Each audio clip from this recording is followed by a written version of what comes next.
Almost universally, ancient texts and spiritual traditions suggest that everything in our world is connected in ways perhaps that we're only beginning to understand. This field of energy, this subtle field of energy, is in fact described by Western scientists as a net or a web that creates what they call the underlying fabric of all creation. This field of energy has been here from the very beginning. It is an intelligent field, an intelligence that responds deeply to human emotion.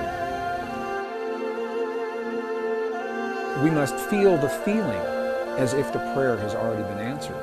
And in that feeling, we are speaking to the forces of creation, allowing the world to respond to us, allowing this field, the quantum hologram, the mind of God, to respond to us with what it is that we are feeling within our hearts.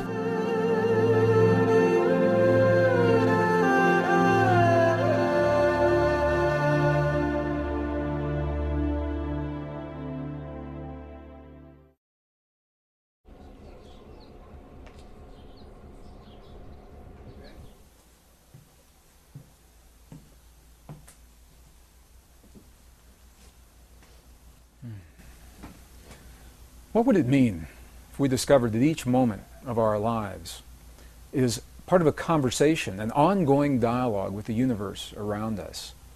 What if everything that happens in our lives, from the healing in our bodies to the peace of our world, to our marriages, our families, our romances, our divorces, all the things that we see as life in each moment of every day, what if they're a reflection of this intelligence, this field of energy that the ancients described in their language, and now that Western science is beginning to describe in a language that we recognize?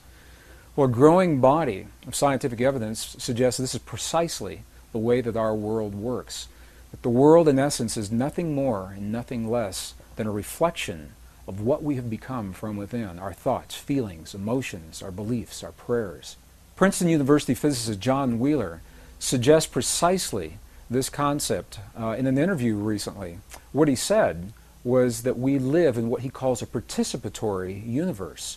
That rather than thinking of the universe as something that's already created and that we're plopped down in the middle of it having these experiences, what Dr. Wheeler is suggesting is that the universe is a result of what we are doing in our lives. He says we're tiny patches of the universe looking at itself and creating itself along the way. Now, this is a radical concept because it suggests that when we look into the world of the quantum atom for that most minute, ultimate particle, we may never find it. Because every time we look, the act of looking is consciousness, placing, creating, building something there for us to see. And when we look into the expanses, the vast expanses of our universe, searching for the very edge of what we call creation, we may never find it. Because the act of consciousness searching is the creative force that puts something in place. Well, a growing body, scientific evidence, suggests this is precisely the way our world works. And what we'll find as we discover through the experiments that have been done recently in the 20th century is that the ancients may have been very, very close, in fact, to describing precisely the way our world works in the language of another time. Between 1993 and the year 2000, a series of experiments were conducted in accredited scientific and academic institutions that are now supporting precisely the concepts that the ancients so clearly spelled out in the language of their time. 3 of these representative experiments are absolutely shaking the foundation of everything we now believe about physics and the way our world works, and are in fact suggesting that we are connected through this field of energy. The idea that there may be an all-permeating essence that connects everything is really not so new, even in the world of science. In the late 1800s, there was this tremendous spiritual revolution that was sweeping the earth. And at that time, there was a great debate as to whether or not this field actually exists. And during that time, it was called the ether field. In 1887, a very famous experiment was conducted to demonstrate once and for all, does this field exist or does it not exist? And based on the results of that experiment, Western science, specifically Western physics, has believed that everything that happens in our world is discrete, non-related, isolated. Things that appear to be happening in the same instant in time are simply coincidence. The very famous Michelson-Morley experiment, the equivalent of the experiment, is if you were to go outside of the building where you are right now and moisten your finger and place it in the air above your head. And in that moment, you felt no wind against your finger, and from that concluded that no air exists around you. That's the equivalent of this Michelson-Morley experiment. They believe that if this field actually exists, it must be moving. And when they tested for movement, they found none, and from that concluded that the field doesn't exist. From 1887 until the early 1990s, all of Western science was based on the principle that what happens in one place has absolutely no effect on what happens somewhere else. And now we know that this is absolutely not true. So I'd like to share with you 3 experiments that are absolutely shaking the foundation of Western physics. The first was conducted by a Russian physicist, Vladimir Poponin, in the early 1990s. He came to the United States to finish this series of experiments. And what Poponin did was he wanted to investigate the relationship between human DNA and the stuff our world is made out of, little packets of energy that we call photons, little particles of light, if you want to think of them that way. So the experiment consisted of taking a tube, a glass tube, drawing all the air out of this tube, creating what today we call a vacuum, implying that there's nothing left in this tube. However, we know that there's still something left, these little particles of light. So Poponin measured the particles to see how they were distributed. Did they fly all over the place inside the tube, or were they all accumulated at the bottom, or what happened with them? And the results of this part of the experiment were not surprising, because the little particles of light, the photons, were completely random, and this is what they expected. The next part of the experiment is where this gets really, really interesting, because they placed some human DNA into this tube. And the human DNA, when they remeasured the photons, the human DNA had caused the photons to form an alignment. The DNA was having a direct effect on the stuff our world is made of. Now, this is precisely what ancient spiritual traditions have always said, that something within us has an effect in the world around us. And Poponin's experiment, for the first time in recent times, is actually verifying this under laboratory conditions. And the next piece of the experiment is even more interesting, because what they found was that when the DNA was removed from the tube, we would expect that they would all go back randomly distributed just the way they were before. And this is not what happened. What happened was, even though the DNA was no longer in the tube, the photons remained aligned as if the DNA were still there. And the question is, why?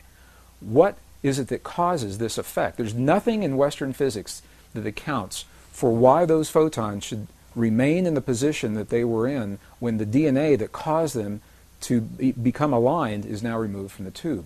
This experiment is called the phantom DNA experiment because the effects last whether the DNA is there or not. And what it tells us is, number one, is that DNA is communicating, human DNA is communicating with the stuff our world is made of, the packets of energy that underlie all of matter. It's communicating through a field that has previously been unrecognized. The scientists call it a new field. My sense is it's probably been there all along, and we simply didn't recognize it. So we'll call this a previously unrecognized form of energy.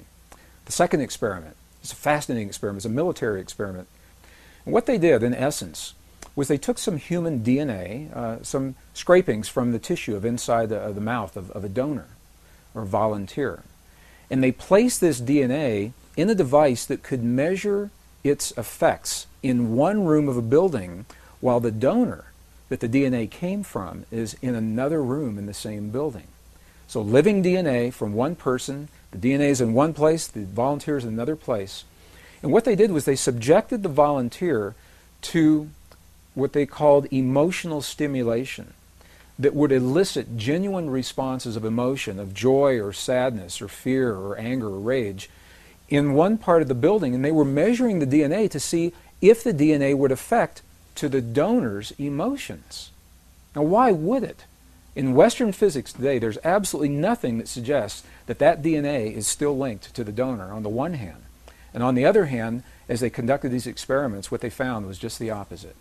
What they found was that when the donor was having his emotional peaks and valleys in one room, the DNA was having its emotional peaks and valleys in another room at exactly the same time. And we hear about experiments like this, we think of an energy that's being transmitted from point A to point B. And if the energy comes from one place and has to get somewhere else, you would expect that there would be a lag time, a little bit of time between when the emotion is created and when the DNA is responding. That's not what happened.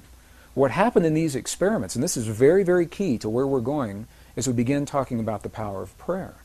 What happened in these experiments is that the effects were simultaneous. They were instantaneous.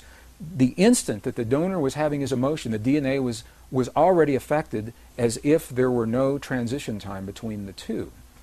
Well, these experiments were first conducted within rooms that were separated by distances of maybe 50 feet.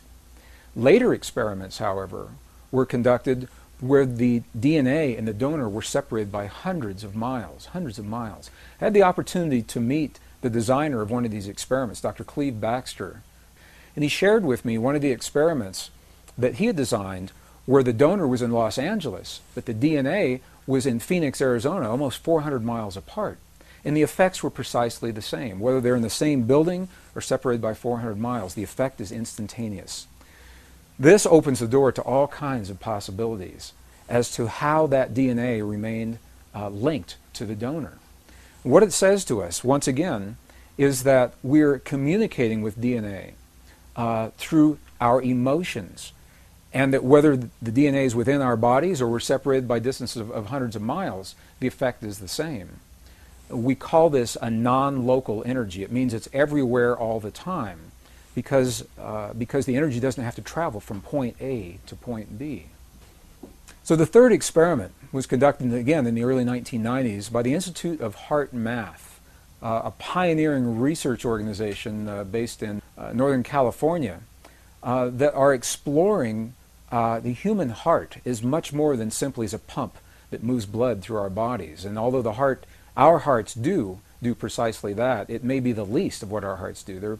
They're discovering that our hearts are the strongest magnetic field in our bodies, and the electromagnetic field that is produced by our hearts has an effect that extends well beyond our bodies.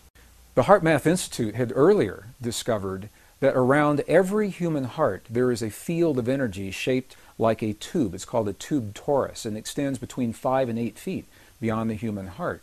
And the question is, in this already acknowledged field, could there be another form of energy that is being carried by this field beyond our bodies? So they designed an experiment to test precisely this theory. This is no surprise. They took some human DNA and they isolated the DNA and asked individuals that were trained to feel what are called coherent human emotions, very clear emotions of love, appreciation, compassion, or anger, rage, and hate, to have those feelings on demand.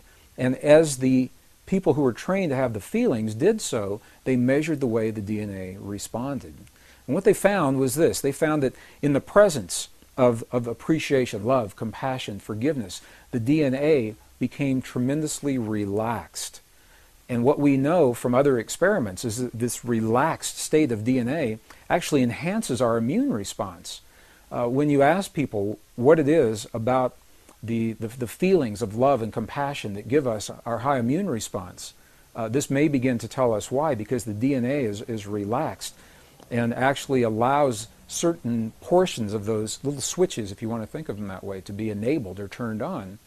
And just the opposite is true as well. In the presence of anger, rage, hate, jealousy, DNA was tightened like a little knot, and it actually shut down in some instances. Those little switches depleted the immune response. Intuitively, we know this. We know that when people live in a state of jealousy or anger or rage, that depresses those portions of our bodies, and just the opposite, love, compassion, understanding, forgiveness, that those kinds of things are enhanced. And now, perhaps for the first time, these experiments are beginning to help us to understand why. It's the effect of human emotion on what is called the conformation or the shape of the DNA in our bodies.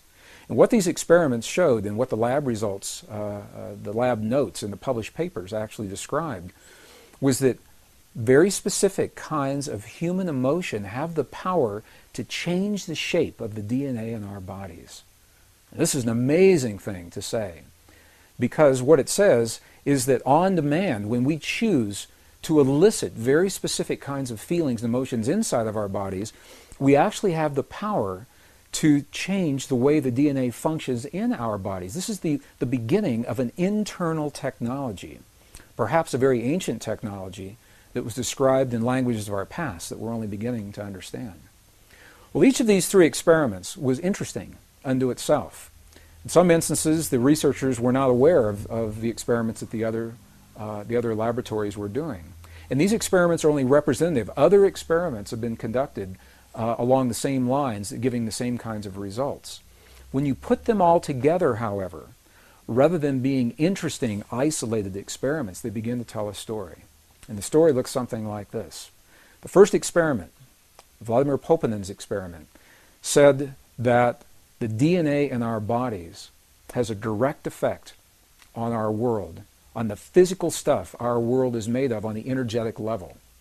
The last experiment shows that human emotion has the ability to change the DNA that's having an effect on the world around us. And the middle experiment, the one that was conducted by the United States Army, shows that whether we're in the same building or 400 miles apart, the effect is the same. We're not bound by space and time.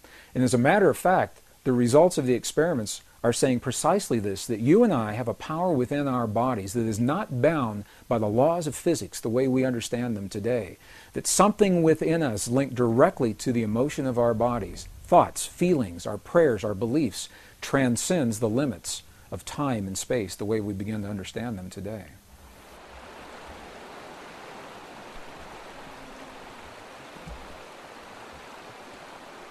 Ancient traditions describe this in the language of their time. Not only do they say that we are connected to the world around us, just the way Western science is now discovering, they invite us one step further, and they say, here's how you apply it in your life. They left us very, very clear instructions saying this is the way you use this power, this inner technology within you to bring about change in your world, to bring about healing in your body, to bring about peace in your families and in your communities. And collectively, as many people come together, these principles work as peace between nations as well. And I'll share with you some of the studies that were done that describe precisely how this begins to work. One of the questions that I'm often asked with regard to this material is if these relationships exist, if they truly exist, why don't we know about them today? Why doesn't Western science understand these principles? Why are we just now discovering them? Well, the answer to that question begins in our understanding that the way we view our world today, our knowledge, is part of a lineage of wisdom that links us with our past. And we know that that link, the link that ties us with those who have come before us, has been broken at least 2 times in recorded history. Twice in recorded history, something happened, an event occurred, and we lost information. And in some instances, it's information pertaining precisely what we're doing right now. The first one of those breaks was with the burning of the Great Library of Alexandria in the 4th century. While we don't know precisely what was in that library, what we do know is that Roman historians had cataloged volumes and volumes of information. Scrolls is the way the material was written at that time. The Roman historian Callimachos, for example, cataloged over 536,000 scrolls in the Great Library of Alexandria before it was burned, and many of them were very ancient in that time, in the 4th century. And we know that the scrolls contain some of the most ancient documents of the Hebraic, ancient Hebrew traditions, of the Egyptian astronomical traditions, medical traditions, much of the wisdom that had been passed down from thousands of years earlier, describing our relationship to our world, to one another, and perhaps to something even greater. When that library burned, we know we lost tremendous amounts of information then. And the second time was with the edits of the Western biblical texts, the biblical traditions in the 4th century as well, in the year 325 A.D. It was during this time in the early Christian traditions when the Emperor Constantine pulled together a council. And at that time there was no biblical text, nice, neat, compiled text the way we see it today. It was a loose assemblage. Many of the texts were redundant. Some of them were poorly written. And very few people were able to access this material. And Constantine, in an effort to make it more accessible to a broad general audience, pulled together a council within the church and said, "Counsel, make me some recommendations. What should we leave in? What should we take out? How should we arrange this material?" And the result of that was what we call today our Western biblical text, biblical tradition. We know that at least 20 books were completely removed, and another 20 to 25 were tremendously edited, and the remaining texts were condensed and rearranged into what we see today as our biblical text. So as good as our Bible is today, the best biblical scholars will openly and freely admit that it is incomplete. And we know this because we're finding these documents in places like the Dead Sea Scrolls Library. This is why they were so controversial. When we found the Dead Sea Scrolls for the first time, we were able to see many of these books in their original form. Some of them hadn't been seen for 1,700 years. And interestingly, many of the books that were edited or taken out completely are precisely the documents that describe our relationship to the universe and the creation around us through the power of human emotion.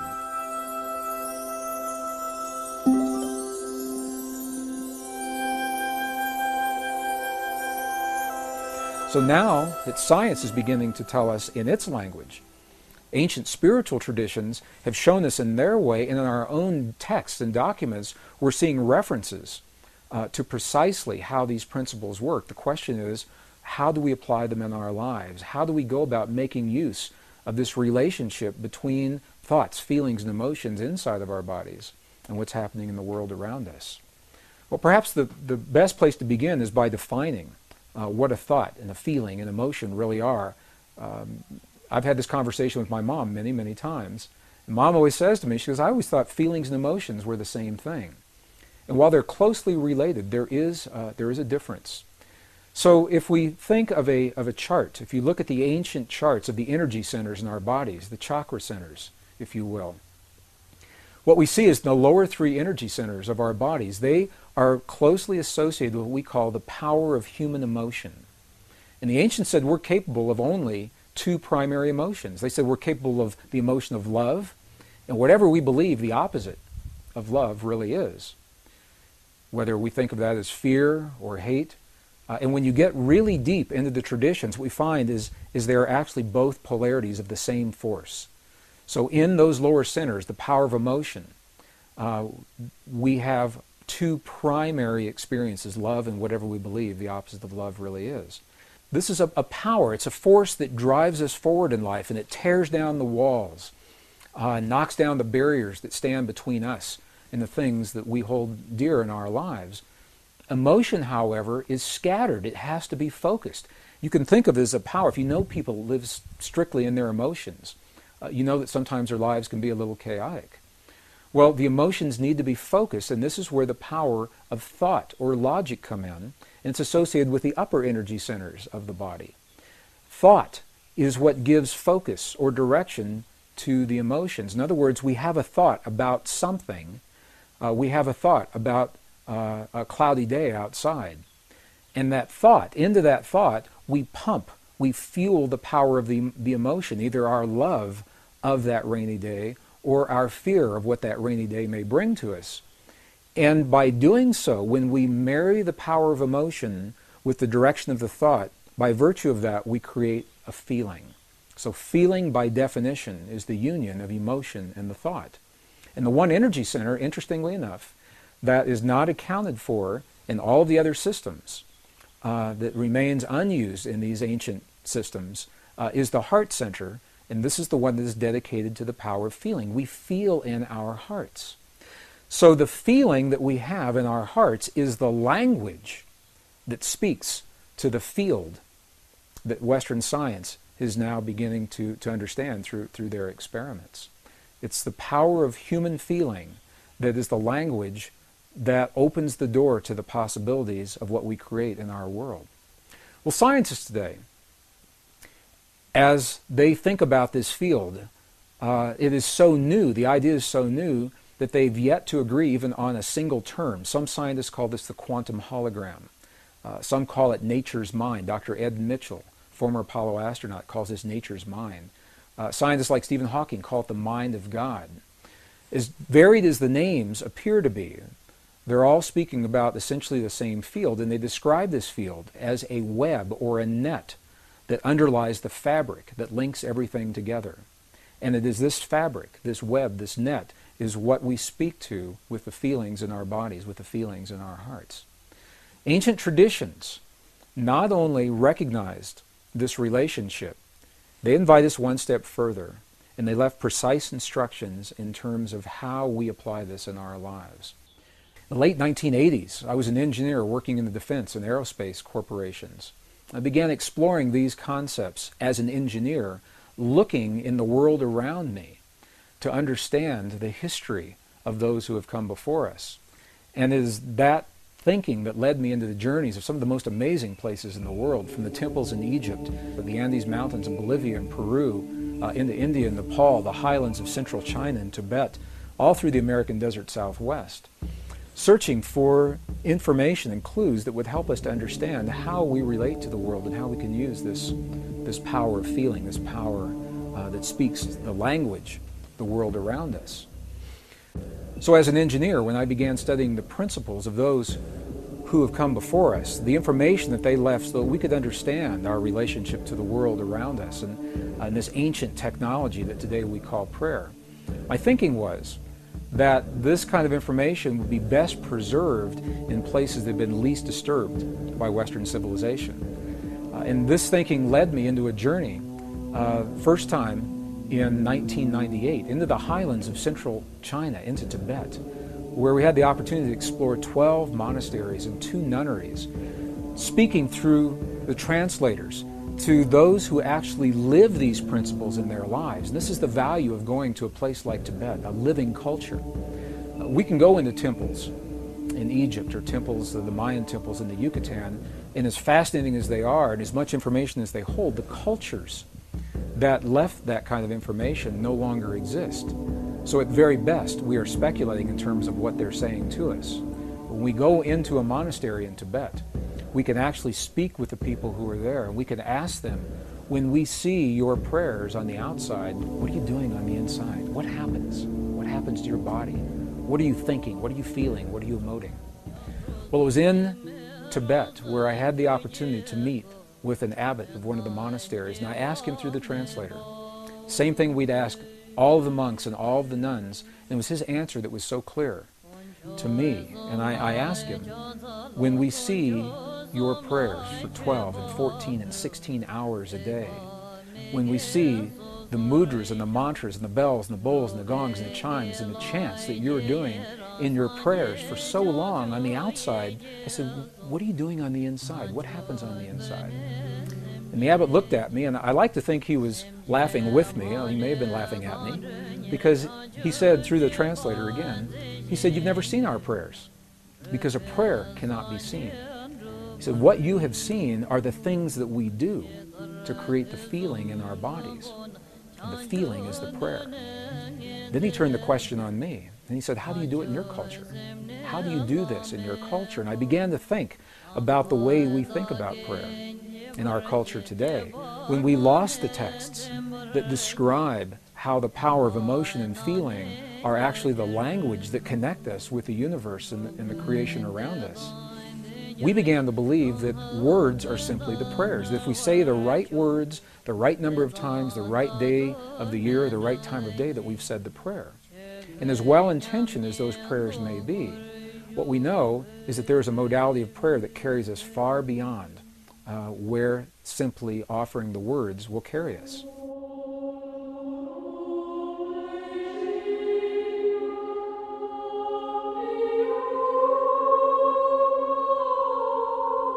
Western prayer researchers today identify 4 modalities of prayer. They say when we pray in the West, we use one or some combination of these 4 modes of prayer. The first is an informal prayer that's called a colloquial prayer. I had a friend of mine that lived in the Bay Area in San Francisco that would say this informal prayer coming home from work every Friday on the interstate. Dear God, if you let me get to the Conoco station before my tank runs out of gas, I'll never let my tank get this low again. And that is an informal prayer to God. The second mode of prayer is what is called a petitionary prayer, where we petition the powers to be. We petition the angels, or we petition God. Amen. Dear God, I claim the right to heal and be healed now in all past, present, future manifestations. That would be a petitionary kind of prayer. The third mode of prayer is a ritualistic prayer.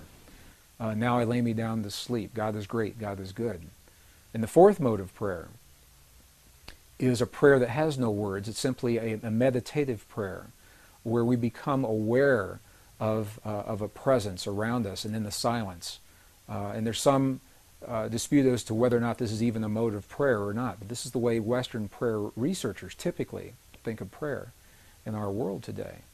And as good as those modes are, and as well as they describe the way we pray, there's always been another mode, a fifth mode, that is not described in these modalities. And this is precisely what the abbot in Tibet was describing to us.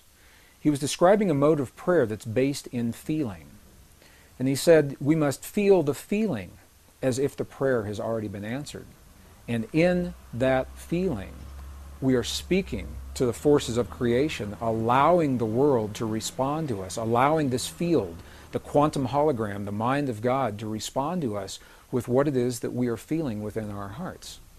So, rather than praying and feeling powerless in a given situation, dear God, please let there be peace in the world, this mode of prayer invites us to feel as if we are participating in that peace, just as John Wheeler suggested, that we are part of all that we see. And as we feel the peace in our world or the healing in the bodies of our loved ones, we are actually empowering the field to mirror that back to us in a way that will bring those changes about in our lives and in our world.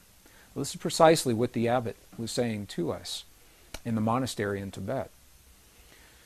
In the early 1990s, I had the opportunity to see this mode of prayer, this feeling-based prayer, enacted in a real-time situation. And I'd like to share the story because it perhaps best describes what otherwise is a nebulous concept regarding precisely how feeling-based prayer works in our lives. During the 1990s, early 1990s, the desert Southwest was experiencing one of the worst droughts in history. And a Native American friend of mine invited me to join him one day in a place in the high deserts of northern New Mexico to share in a prayer of rain. He didn't have to ask me twice. I said, you bet, I'd love to participate and see what this prayer is all about. So we met at an agreed upon location, and we hiked through several 100,000 acres of beautiful high mountain desert sage until we came to a place that was so old. Even the people today don't know who built this place. It was essentially a stone circle, and each stone was placed just as it was by the hands of the ancestors so long ago. And it was in this place that my friend began his prayer. What he did was he removed his shoes, stepped into the circle in his bare feet. He honored all of his ancestors. He simply said, all of my ancestors, all of my ancestors. Honored the four directions. He turned his back to me, held his hand in a prayer position for just a few seconds. And then he turned around and looked at me and he said, I'm hungry. Let's go get a bite to eat. And I said, I thought you were going to share this prayer. I thought you were going to pray for rain. And he looked at me and he said, no. He said, because if we prayed for rain, rain could never happen. Because the moment you pray for something to occur, you've just acknowledged that it does not exist in that moment. And I thought about what he said. It made a lot of sense to me. If I say, dear God, please let there be peace in the world, what I'm saying in that moment is that peace isn't there. And I may inadvertently be empowering the very condition that I would like to change. And the same with a healing in my body or the body of my loved ones. So I asked my friend, I said, if you didn't pray for rain just then, what did you just do? What happened when you closed your eyes? And you turned your back to me just for those few moments. And what he said was this. He said, when I closed my eyes, I began to feel the feeling of what it feels like to have rain in our Pueblo village. He said, I smelled the smells of what it smells like when the rain falls off the earthen walls of our buildings. And I felt the feeling of what it feels like with my naked feet in the mud. There's so much mud because there's been so much rain. And he said, in that way, I opened the door to the possibility to bring rain into our world? Well, I think about this mode of prayer a lot. Later that afternoon, something amazing happened. I was watching the weather maps, and the drought that had happened for so long suddenly changed. We saw the high pressure system move across Utah and then dip down from Colorado into northern New Mexico and make a little U-turn and come right back up. We had rain that night, and we had rain all the next day. It rained and rained, and I called my friend. And I asked him, I said, there's so much rain, the valleys are flooding, the roads are flooding. What in the world is going on? And he was quiet just for a moment, and he said, that's the part of the prayer. He said, I never quite figured out. So I have no way of scientifically validating that my friend's prayer had anything to do with that rain. But the correlations are so high. We see it happen so many times, we know there is an effect.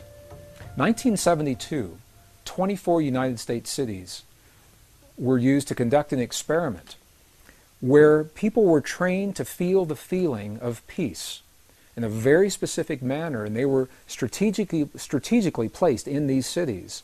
Each city had populations over 10,000 people. And these were documented in some of the very well-known TM studies that were done back in the early 70s. And what happened was, during the time that the people were feeling the feelings of peace in the community around them, beyond the buildings where they were having their experience, the communities experienced statistically measurable reductions in crime. Violent crimes against people, traffic accidents declined. In some cities like Chicago, where the stock exchanges, the stock market soared while peace was in place. And when they stopped their prayers, all those statistics reversed. And they did this time and time again to such a degree that the effect could be measured, and it was applied in an even greater experiment that was documented in the Journal of Conflict Resolution, 1988. And this was the experiment. It was called the International Peace Project in the Middle East. And what happened during the Israeli-Lebanese War in the early 1980s, as a result of these earlier studies, people who were trained to feel the feelings of peace were positioned throughout the war-torn areas in Israel and Lebanon. And during the time, what the researchers called the window, the prayer window, when they were feeling, people that were trained to feel the feelings of peace in their hearts, when they were feeling those feelings, terrorist activities dropped to zero. Crimes against people declined. Emergency hospital room visits declined.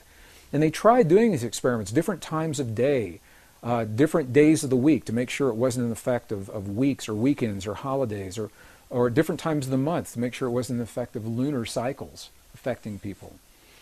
And when the studies were complete, what they found, although we may not know precisely why this effect happens the way it happens, we know the correlations are so high that when a certain number of people begin to feel the feeling of peace or healing in their bodies in one place, the effect carries into the community beyond the place where these people are. And it is so precise that we now know, the statisticians were able to determine precisely the number of people that are required to kickstart, to jumpstart this kind of an effect. So I'll share the formula, and then I'll describe what that formula means. The effect is first noticed when a certain number of people are participating. And that number, the minimum number, is the square root of 1% of a given population. So what does that mean? If you have a city of 1 million people, for example, you take 1% of 1 million on your little calculator, and then you take the square root of whatever that 1% was, and that number tells you how many people are necessary, the threshold number to begin the effect. Obviously, the more people that participate, the greater the effect. For a city of 1 million people, that number is only about 100. In a world of 6 billion people, the square root of 1% of the given population is only about 8,000 people. 8,000 people, according to these studies, are the number of people, that's all that's required, to feel the feelings of peace in their hearts in a given moment in time, simultaneously, to kickstart, to jumpstart that consciousness linked through the field, as we know the field exists today, before that peace is felt in the world around us.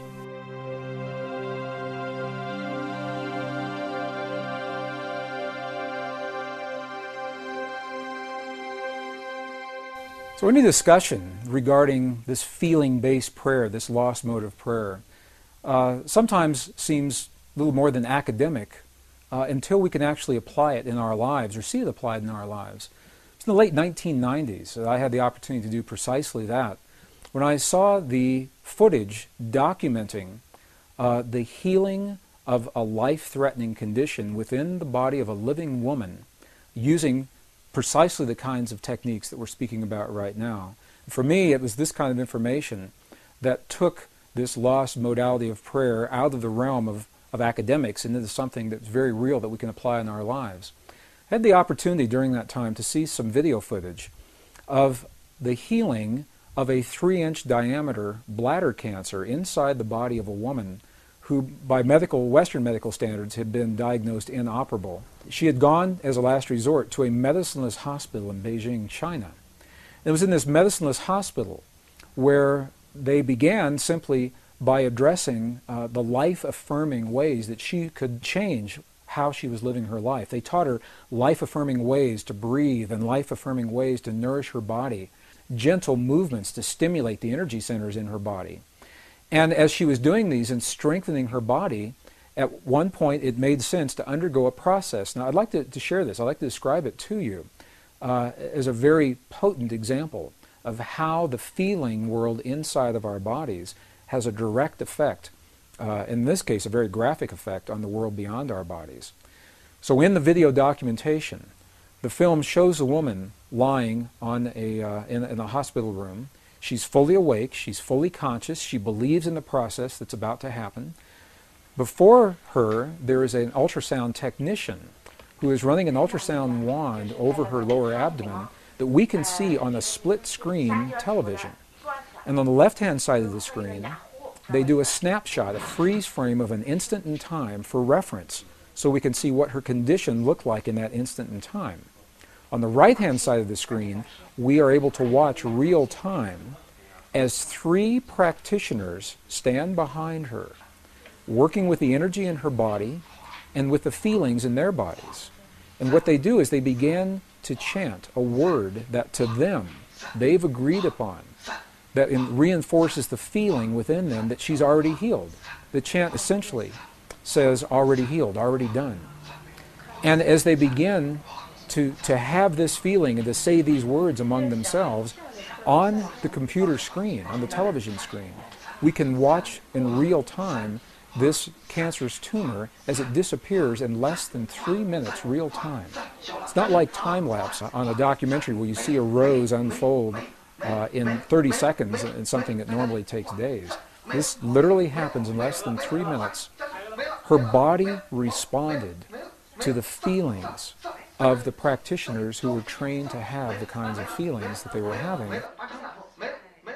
And all they were feeling was the feeling of what it feels like to be in the presence of a woman who is already healed, fully enabled, fully capacitated. They were not seeing her as a woman who was sick, and they weren't saying, bad cancer, you've got to go away.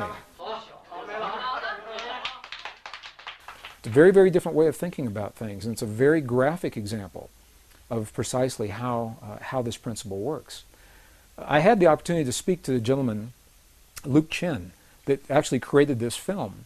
And I asked him a question. I said, what if those 3 practitioners weren't there? I said, could this woman have done this? Could any of us do this on our own? And he smiled at me when I asked him the question. He said, Greg, in all probability, she probably could have done it alone. However, there's something about us humans in that we seem to feel more empowered and stronger when we're supported by others in the things that we believe in and in the things that we choose to accomplish. So while she probably could have had this feeling and done it herself, having these 3 practitioners work with her was the threshold that it took for her body to respond. All they were doing was having the feeling as if she were already healed, and in less than 3 minutes her body responded. What Western physics now is beginning to tell us is that the same energy, the same field that led to the healing in this woman's body also leads to peace between nations. It's the same thing, different scale, same principle. And I've been involved in experiments where hundreds of thousands of people joined together through the World Wide Web. We were coordinated on the internet at a given hour of time, a window of time, when we were trained to feel the feelings of peace in our bodies during that time. And when we did that, statistically, what happened in events around the world, there were wartime events. There were bombings, aerial bombings in Iraq that were scheduled, that were reversed during the window of time when this prayer was happening. Crimes against people declined. Emergency hospital room visits declined. There was a computer research project at Princeton University that was able to document the field of consciousness on a global level while these prayers were going on, and they saw a little glitch, a glyph on the screen indicating that consciousness was responding to hundreds of thousands of people feeling the feeling of peace in the moment that it was occurring. And what this tells us is that the field we're working with is a measurable field. You can pick it up with equipment. It can be measured on the computer screen. This was part of the research project at Princeton University that was called the Global Consciousness Project. So the field is real. It's out there. And it responds to us in ways now that we're only beginning to understand. Even more recently, the research has been done by the scientist Masaru Emoto regarding the relationship between human emotion, human feeling, and water drops is showing this relationship even more poignantly. What has happened is that these scientists, this particular research project, has discovered that droplets of water that make up over 70% of our world anyway and 70% of our bodies, that these droplets of water respond to human emotion, whether it is felt in the body or as it is actually written on labels that are placed on the vials of water, and the emotion of the researcher as the labels are being written and placed onto those vials. The vials are then frozen for a specific period of time, removed from the freezing process, and as they begin to thaw, they crystallize. And the crystals are the telltale sign of what is happening with the emotion. For example, they've taken water, highly polluted, highly toxic water, from some of the most polluted dams in the center of Japan.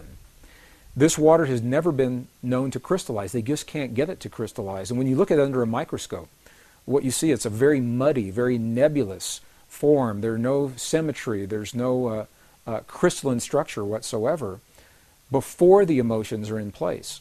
After the emotions are there, for example, when 500 people pray over some of this most polluted water, the before image shows the water in its toxic state. The after image of the same water shows this water beautifully formed, beautifully clear, beautifully crystalline, perfectly symmetrical, purely from the result of human emotion interacting and human feeling interacting with this field of water. Some of the other research has shown families where children and their parents have encircled a vial of water in a room that has never been found to crystallize. Again, some of the very highly polluted and toxic water. And what they do, they make a game out of it. The children, they send love to the water. They say, "We love you, water. We appreciate you, water. Thank you, water, for what you bring to our world and our lives." And in that innocence, they are eliciting these genuine states of emotion. And as the research continues, it is precisely these vials of water that have received this kind of energy from the children and their families, feelings that the ancients called prayer, that the water begins to crystallize into beautiful, symmetrical, very clear forms, showing once again that there's a direct effect between what we feel in our bodies and what's happening in the world beyond our bodies. And it's a beautiful, beautiful, very poignant example of how each of us has an opportunity to participate, not to control and manipulate, but rather participate in the events of our world, the events of our lives, our families, our communities, and our bodies through the field that links all in creation.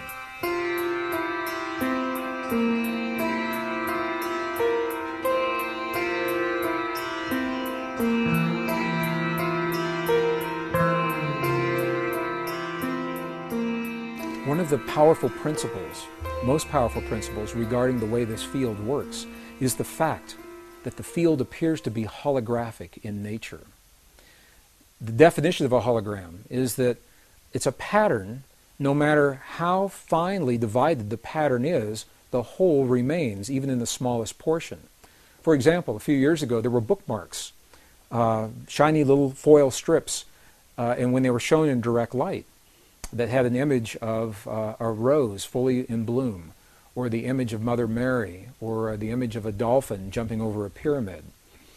And in these bookmarks, if they were truly holograms, you could take and cut them into the smallest pieces, and then take the smallest one of those and cut it again, and look at it under magnification, and the entire pattern would still remain even in the smallest piece. And I share this principle now because it appears that consciousness, our consciousness through this field, works precisely this way. What it means is that all of us, as smaller portions of a greater pattern, are connected. And the seemingly little things that we do in our lives, day in and day out, the way we respond to one another at the family dinner table during our conversations, the way that we feel about the 6 o'clock news, the way that we respond to a driver that cuts us off on the freeway just before we get to our exit, in those seemingly insignificant moments of life, we are actually having a conversation with this field, the quantum hologram, the mind of God, individually. And when we put all of our little conversations together, that becomes the collective answer. The field mirrors back our collective love, our collective appreciation and gratitude, or our collective anger and rage and fear. So as we watch the events in our lives and our world unfold, and we ask ourselves, why are these things happening? And how can these things happen the way we see them? We might want to keep these principles in mind and ask yourself, do you believe, do you see these principles that I've just described? Do you see them playing out in the world around you? And if so, if the principle works in one direction, it works in the other direction. As we begin to feel the feelings of the things that we choose to experience in our lives and our world, by definition, the hologram must mirror those things back to us. I hear from so many people that when we offer our prayers from within our bodies, that they need to be sent to the place that we choose for them to be. If we want prayers in the Middle East, that we have to send that energy there. Or if we want prayers of healing for our loved ones, that we somehow have to transmit from our bodies to where our loved ones actually are. Well, I know that these principles are well-intentioned. What the hologram says to us is that we don't have to send anything anywhere. It says that when we feel a feeling in our bodies, it already exists everywhere because we are part of that whole. Just like the pattern is complete, no matter how small we cut that bookmark, we are little pieces of this greater hologram, of this greater consciousness. And by virtue of simply feeling and using the energy to create what we choose within our bodies, it already exists everywhere all the time. Maybe you've had this experience. Have you ever gone to pick up the phone to call someone that you have an affinity for and found that they were already on the other end of the line? My mom and I have this experience. I try to call her at least once a week from wherever I am. It's not unusual for me to pick up the phone and find that she's either already there or her line's busy because she's calling me in that very moment. So when that happens, what is it that's occurring? How does the information get from where I am to where she is so that we're having that simultaneous connection? And I know almost everyone has had this experience before. And the quantum hologram, perhaps, the holographic principle, this is the answer to this question. It's because when we feel something in one place, to some degree that feeling is already existing in every other place. And to the degree that we can focus that feeling within our bodies and hone our ability to feel those feelings clearly in our hearts, rather than simply think them in our minds, to that degree we have the opportunity for the kinds of healings that we see in the medicineless hospital, and for the effects that we feel inside of our bodies to be carried beyond our bodies into the world around us. So what does this information say to us today, really, about the way we live our lives and what we see happening in our world? Well, at the very least, what it says is that there's something out there. There's a field, a living intelligence that links, it connects everything in creation, excluding nothing. Whatever we see happening in our world, whatever we have happening in our bodies, we know by virtue of this principle that it's part of everything else. We know that we are linked to the field through what we call thought, feeling, and emotion, and specifically The feelings in our hearts are the language that speak to the field. It's the language that the field recognizes. The field may not recognize the mental processes of language when we say, "Dear God, please let there be peace in our world." However, the field definitely recognizes the language of the feeling when we feel the feeling in our hearts as if that peace is already there. These are the principles, some of the most subtle and the most empowering principles that were left to us by the ancients in the language of their time. Today, 400 years after the birth of Western science, we're only now beginning to understand precisely the same principles. So while we may not fully understand everything there is to know about this field, where it comes from, or why it's there, we do know enough to apply in our lives the principles that we've seen work under laboratory conditions that the ancients left for us as well. From my perspective, this is a very empowering body of information, because it takes the idea of prayer beyond any religious or spiritual tradition and makes it an inner technology that's open to everyone, regardless of our beliefs, or our lifestyles, or our bloodlines, or our heritage, or how or where we choose to live our lives. What it says to us in every moment of life, we're having a feeling. And by virtue of that feeling, we're communicating to the world around us. So rather than seeing a prayer as something that we do every once in a while, when we'd like to change our world, and then we stop the prayer and get up and walk away, perhaps we can redefine prayer as the way that we feel in our lives, and because we're always feeling in every moment in life, life becomes the prayer. Life becomes the living prayer. We can always have the feelings of peace in our hearts, whether we're driving down the freeway or studying in our classroom or going to the mall or the airport. To some degree, we can feel that feeling of peace. Life becomes the prayer. And as we look at the world around us and we see a world that so many people is changing so very, very fast, some people feel the world is absolutely out of control, feel powerless to do anything about it. These subtle principles remind us that we're part of all that we see, that the world around us is nothing more and nothing less than a reflection of what we have become from within. And in the language of those who have come before us, we're reminded that we must become the very things that we choose to experience in life. We must become the peace and the healing, the cooperation, the compassion, the love, the nurturing that we choose to experience in our lives. We must become those very things so that the field has something to mirror back to us.